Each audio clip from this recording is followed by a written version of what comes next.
प्यारे बच्चों, Kunti online classes में आपका स्वागत है। आज हम पढ़ेंगे क्लास 10th का पहला अध्याय मैथमेटिक्स का। सबसे पहले हम पढ़ेंगे संख्याएं। संख्या क्या होती है और संख्याएं कितने प्रकार की होती है। ठीक है। संख्याएं दो प्रकार की होती है। पहला होती है काल्पनिक संख्याएं और दूसरी होती है वास्तविक संख्याएं। जितना भी नंबर्स है वो केवल दो ही प्रकार के होते हैं, काल्पनिक संख्याएं और वास्तविक संख्याएं। ठीक है। काल्पनिक संख्या को बेटा इमेजिनरी नंबर भी बोलते हैं। ठीक है। यानी कि रूट के अंदर जो भी माइनस की संख्याएं होती है वो काल्पनिक नंबर होती है, यानी इमेजिनरी नंबर होती है। ठीक है। जो भी संख्या आप ले लीजिए, √-7 ले लीजिए, √-2 ले लीजिए, तो सभी के सभी ये नंबर काल्पनिक संख्याएं होती है। हम लोग को इस अध्याय में पढ़ना है वास्तविक संख्या। जो वास्तविक संख्या बेटा क्या होता है? सभी संख्याओं का संग्रह होता है वास्तविक संख्या। सभी संख्याओं के कहने का मतलब है कि परिमेय संख्या, परिमेय तथा अपरिमेय संख्याओं से वास्तविक संख्या होती है, बनती है। ठीक है। और वास्तविक संख्या का उदाहरण हो जाएगा बेटा, परिमेय का भी उदाहरण होगा और अपरिमेय संख्या का भी उदाहरण होगा। ठीक है। वास्तविक संख्या में एग्जाम्पल में लिख दें बेटा, जब 5 भी एक वास्तविक संख्या है, -3 भी वास्तविक संख्या है और 2/3 भी वास्तविक संख्या है। ठीक है। और √3 भी, यानी कि √3 देखिए बेटा अपरिमेय संख्या है, तो यहाँ पर बता दिए हैं जो अपरिमेय संख्या और परिमेय संख्या दोनों प्रकार की संख्याएं वास्तविक संख्याएं होती है। ठीक है। उसमें रूट में जो संख्या होती है, जैसे रूट यहाँ पर 5 लिख दिए हैं, √5 लिख दिए हैं, तो √5 भी एक अपरिमेय संख्या है। ठीक है। तो ये भी एक वास्तविक संख्या ही होगा। तो भी संख्या ले ले बेटा, मान लीजिए 1/2 ले लें, -1/2, तो ये भी एक वास्तविक संख्या होगा। कुछ भी आप ले लीजिए, जैसे मान लीजिए रूट अंडर ले लिया बेटा 4, तो ये भी एक वास्तविक संख्या ही होगा, क्योंकि परिमेय और अपरिमेय संख्याएं दोनों प्रकार की संख्याएं इसमें निहित होती है। ठीक है। अगला पढ़ेंगे बेटा हम लोग, जो वास्तविक संख्या के अंदर में आता है बेटा परिमेय संख्या और दूसरा आता है अपरिमेय संख्या। ठीक है। यानी दोनों संख्याओं का संग्रह होता है वास्तविक संख्या। ठीक है। परिमेय संख्या का डिफिनीशन हो जाएगा कि जिस संख्या को हम p/q के रूप में लिख सकते हैं, जिस संख्या को हम p/q के रूप में लिख सकते हैं उसे परिमेय संख्या कहते हैं। ठीक है। तथा q बराबर नहीं होना चाहिए 0 के। और भी है, जैसे मान लीजिए जो p तथा q कोई पूर्णांक हो बेटा। ठीक है। कोई पूर्णांक होना चाहिए। p और q दोनों के दोनों क्या होना चाहिए? तो पूर्णांक होना चाहिए। और q का मान बराबर नहीं होना चाहिए 0 के। ठीक है। एग्जाम्पल देख लीजिए, जैसे लिखे हैं 2/3, तो 2/3 में हमें देखना है जो p/q के रूप का है कि नहीं। तो ये संख्या p/q के रूप में है। p के जगह पर हो जाएगा 2 और q के जगह पर हो गया 3। ठीक है। और q का मान नहीं होना चाहिए 0 के बराबर। ठीक है। यानी कि जो q का मान दिया है बेटा हमारा है 3, तो ये 0 नहीं है। यानी कि ये 2/3 जो संख्या है एक परिमेय संख्या होगी।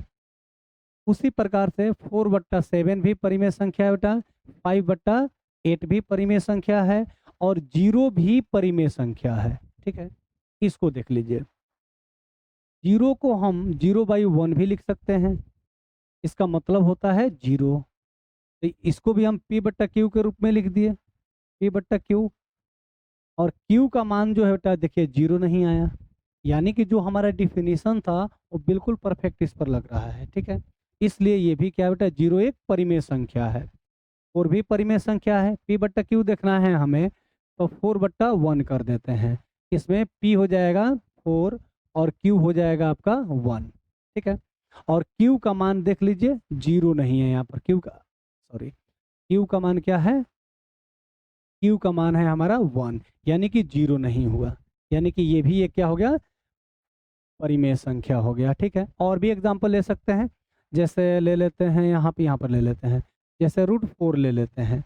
√4 भी एक परिमेय संख्या है। ठीक है, √2 का वैल्यू होता है बेटा, √4 का वैल्यू, √4 का वर्गमूल निकालते हैं तो 2 आ जाता है, और 2 को हम 2/1 के रूप में लिख सकते हैं। और इसको डिफाइन कीजिए, P/Q। ठीक है, P का मान हो गया 2 और Q का मान हो गया 1, और Q का मान यहाँ पर बराबर नहीं हुआ 0 के, इसलिए ये भी एक परिमेय संख्या ही होगा। अपरिमेय संख्या में देखिए बेटा, जिस संख्या को हम P/Q के रूप में नहीं लिख सकते हैं, जिस संख्या को P/Q के रूप में नहीं लिख सकते हैं, उसे अपरिमेय संख्या कहते हैं। जैसे √5, इसको हम P/Q के रूप में नहीं दर्शा सकते हैं। √3, इसको भी P/Q के रूप में नहीं दर्शा सकते, और पाई को भी। ये सभी के सभी अपरिमेय संख्याएं हैं, और अपरिमेय संख्याओं का एग्जाम्पल देखिए ये भी दिया हुआ है। इसमें और अदर भी आप एग्जाम्पल ले सकते हैं, जैसे मान लीजिए जो अपरिमेय संख्या का एग्जाम्पल और हम ले लेते हैं, जैसे मान लीजिए 2 और √3, बट्टा में ले लिए बेटा 5। ठीक है, तो ये संख्या भी अपरिमेय है। अपरिमेय का एक और भी देख लीजिए एग्जाम्पल अच्छा सा। आप इसको ऐसे भी बोल सकते हैं अपरिमेय संख्या को, ये रूट की सभी संख्याएं अपरिमेय होंगी। रूट की सभी संख्याएं अपरिमेय होगी जिसका वर्गमूल एक पूर्ण संख्या नहीं होता है, जिसका वर्गमूल एक पूर्ण संख्या नहीं होता है। ठीक है, जैसे √3 निकाल देंगे तो इसका वर्गमूल एक पूर्ण संख्या नहीं आएगा। ठीक है, √3 का वर्गमूल निकालते हैं, देख लीजिए 1 1 2, डिसमल दे देंगे, यहाँ पर 2 हो जाएगा बेटा, और यहाँ पर डिसमल तो 00 हो जाएगा। ठीक है, और यहाँ पर 8 ले लेते हैं, 7 लेते हैं बेटा। ठीक है, 7 7 7 7 जब 49। ठीक है, 7 7 जब 49, और 7 2 जब 14, 14 और 4 कितना हो जाएगा बेटा, 18 हो जाएगा। ठीक है, यानी कि 1.7 आ रहा है, 1.7 इसका वर्गमूल आ रहा है 1.7, यानी कि 1.7 एक पूर्ण संख्या नहीं है। पूर्ण संख्या नहीं है तो ये एक अपरिमेय संख्याएं हो जाएंगे। यानी रूट की सभी संख्याएं जिसका वर्गमूल एक पूर्ण संख्या नहीं होती है वो अपरिमेय संख्या कहला जाएगी। ठीक है, और भी है एग्जाम्पल दिखाते हैं आपको। अपरिमेय संख्या का एग्जाम्पल अगर कहीं और पूछे तो जैसे देखिए यहाँ पर हम लिखेंगे 0.72। ठीक है, फिर 0 बढ़ाते चलिए 72, 0 बढ़ाते चलिए बेटा 72। अब इस प्रकार की संख्याएं ये कहीं समाप्ति नहीं हो सकती है। आप 0 बढ़ाते चलिए 72 लिखते चलिए। ठीक है, और भी एग्जाम्पल ले लीजिए आप। इस प्रकार की संख्याएं अगर कहीं भी देखते हैं तो उसको बता दे रहा है कि ये अपरिमेय संख्या होगी। देखिए बेटा 1 0, फिर 00 कर दिए 1 कर दिए, फिर 000 कर देंगे 1 कर देंगे, यानी ये संख्याएं समाप्त नहीं हो सकती है बेटा। जितना 0 बढ़ाते चलिए और वो 1 1 लिखते चलिए। ठीक है, तो ये हो जाएगा आपका अपरिमेय संख्या। ठीक है, नेक्स्ट पढ़ना है हम लोगों को जो भिन्न क्या होता है। भिन्न को फ्रैक्शन बोलते हैं बेटा, भिन्न को फ्रैक्शन बोलते हैं।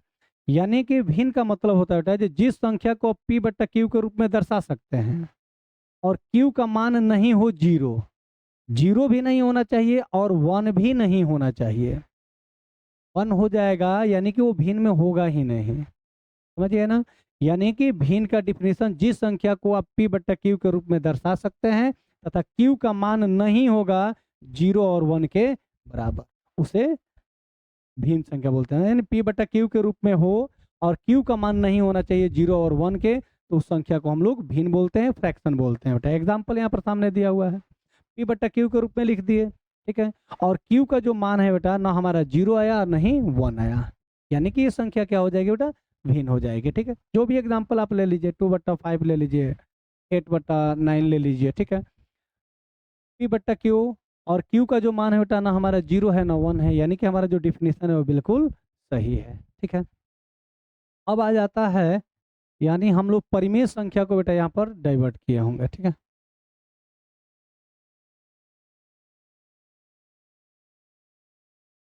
यहाँ पर पूर्णांक पढ़ते हैं बेटा। यानी परिमेय संख्या को हम दो भागों में बांटे हैं बेटा, भिन्न में और पूर्णांक में। ठीक है, पूर्णांक को हम लोग इंटीजर्स भी बोलते हैं। पूर्णांक को हम लोग इंटीजर्स बोलते हैं। और इंटीजर्स में देखिए बेटा, इसको p बट्टा क्यू के रूप में लिख सकते हैं और q का मान हो सकता है 1। और आप जानते हैं जो सभी संख्याओं के नीचे यानी कि p बट्टा क्यू में यानी q का जो मान होगा बेटा वो 1, सभी संख्याओं के नीचे 1 रहता है। ठीक है, सभी संख्याओं के नीचे 1 रहता है। वो संख्याएं क्या कहला जाती है? पूर्णांक कहला जाती है। ठीक है, ऐसे भी देख लेते हैं बेटा, ऐसे देख लेते हैं। पूर्णांक का एग्जाम्पल आपको और दिखा देते हैं। ठीक है, देखिए पूर्णांक, पूर्णांक, पूर्णांक का एग्जाम्पल और देख लीजिए। यहाँ पर जीरो ले लेते हैं बेटा। इधर की राइट साइड की संख्याएं जो होती है प्लस में 1 2 3 4 5, और इधर चलते हैं -1 -2 -3 -4 -5। यही सारी संख्याएं जो होती है वो पूर्णांक होती है। ठीक है बेटा, और इसमें आप जो कहा है जो p बट्टा क्यू के रूप में, तो सभी के सभी संख्याएं p बट्टा क्यू के रूप में है। ठीक है, और q का मान 1 ही है बेटा। जैसे मान लीजिए -2 लिख दिए हम। ठीक है, तो -2 लिख दिए तो नीचे कुछ नहीं है तो क्या है? 1 रहता है। हर हमेशा क्या रहता है बेटा? नीचे 1 रहता है। तो इस संख्या को हम क्या कह सकते हैं बेटा? तो पूर्णांक कह सकते हैं। ठीक है, अब पूर्णांक को 2 भागों में बांटा गया है बेटा, 2 नहीं 3 भागों में बांटे हैं बेटा। पूर्णांक में होता है, ठीक है, पूर्णांक देख लीजिए, पूर्णांक को 3 भागों में बांटे हैं बेटा। ठीक है, एक ऋणात्मक पूर्णांक और एक जीरो और एक धनात्मक पूर्णांक। यानी इस प्रकार का जो हम लोग ग्राफ लिए थे बेटा, उसमें जीरो ले लिए थे। ठीक है, +1 +2 +3 +4 प्लस होगा, सॉरी प्लस होगा, +4 +5, इधर -1 -2 -3 -4 -5। ठीक है, इसमें जो भी ऋणात्मक पूर्णांक है बेटा, ऋणात्मक पूर्णांक यानी कि माइनस की जो भी संख्याएं होंगी, तो सभी ऋणात्मक संख्याएं समाहित रहती है ऋणात्मक पूर्णांक के अंदर, यानी निगेटिव इंटीजर्स के अंदर। देख लीजिए -1 -2 -3 -4 -5, जितनी भी माइनस की संख्याएं जो है वो पूर्णांक में वो सभी के सभी क्या कहलाती है बेटा? ऋणात्मक पूर्णांक कहलाती है। और शून्य को बेटा शून्य पूर्णांक के नाम से हम लोग जानते हैं। ये जो शून्य पूर्णांक है इसको शून्य पूर्णांक के नाम से जानते हैं। और सभी प्लस की संख्याएं यानी कि धनात्मक पूर्णांक जो होता है बेटा, सभी प्लस वाली संख्याएं होती है। ठीक है, और ये अनंत तक होती है, ये समाप्त नहीं हो सकती है। देख लीजिए डॉट डॉट का मतलब बेटा जो अनंत तक होती है। सभी धनात्मक पूर्णांक जो होगा बेटा 1 से लेकर अनंत तक होगा, और सभी ऋणात्मक जो पूर्णांक होगा बेटा वो भी -1 से लेकर अनंत तक होगा। ठीक है, अब हम लोग बेटा इसमें समझ लिए ऋणात्मक पूर्णांक, शून्य पूर्णांक और धनात्मक पूर्णांक के बारे में समझ लिए। अब देखना है ये जो शून्य पूर्णांक और धनात्मक पूर्णांक दोनों को अगर साथ जोड़ते हैं बेटा तो ये कहलाती है संख्याएं, ये संख्याएं कहलाती है शून्य पूर्णांक और धनात्मक पूर्णांक। ठीक है बेटा, शून्य पूर्णांक और धनात्मक पूर्णांक दोनों को मिलाकर हम लोग पूर्ण संख्या बोलते हैं बेटा। देख लीजिए पूर्ण संख्या यानी कि होल नंबर को आप जानते हैं जो संख्या शून्य से लेकर अनंत तक होती है, किधर की तरफ? धनात्मक की तरफ। शून्य से सभी संख्याएं धनात्मक की तरफ होती है, अनंत तक होती है, उसे हम पूर्ण संख्या कहते हैं। ठीक है बेटा, देखिए 0 से लेकर अनंत तक की संख्याएं ले लीजिए जो धनात्मक होंगी। ठीक है, सभी के सभी क्या हो जाएगा बेटा? तो पूर्ण संख्या हो जाएगा। अगला जो दिया हुआ है प्रकृत संख्या, धनात्मक पूर्णांक को ही बेटा हम लोग प्रकृत संख्या कहते हैं। प्रकृत संख्या का जो डिफिनीशन हम लोग ऐसे पढ़ते हैं बेटा सिंपल सा, जो संख्या 1 से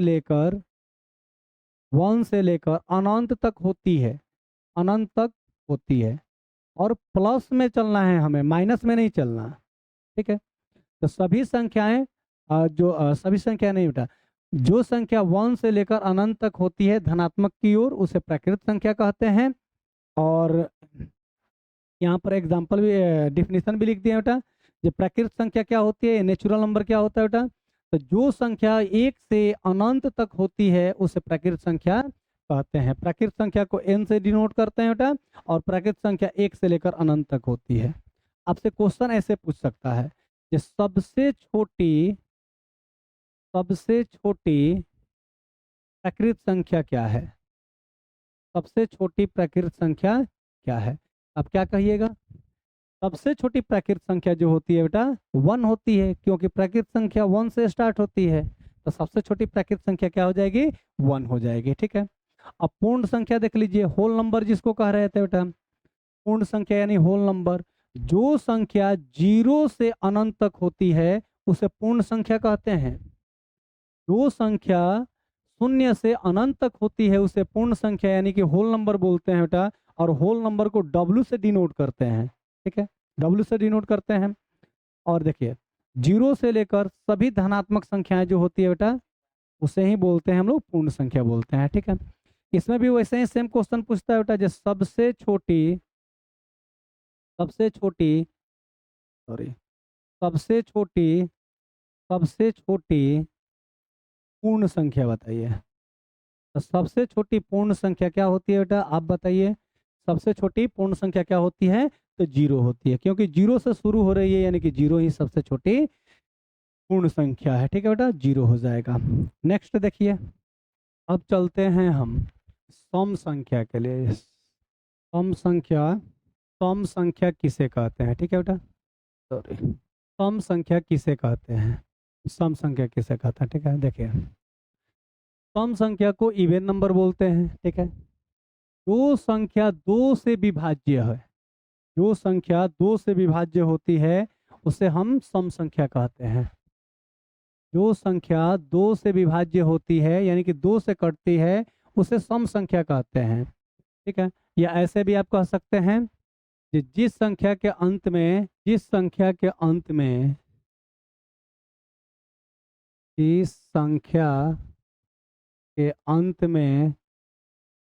0, 2, 4, 6, 8 रहे, जिस संख्या के अंत में 0, 2, 4, 6, 8 रहे वो संख्या सम संख्या कहलाती है। यानी कि ये संख्याएं 2 से कट जाएगी। ठीक है, आप रख कर देख लीजिए। देखिए यहाँ पर इकाई का अंक लास्ट में क्या दिया बेटा? 4 दिया है।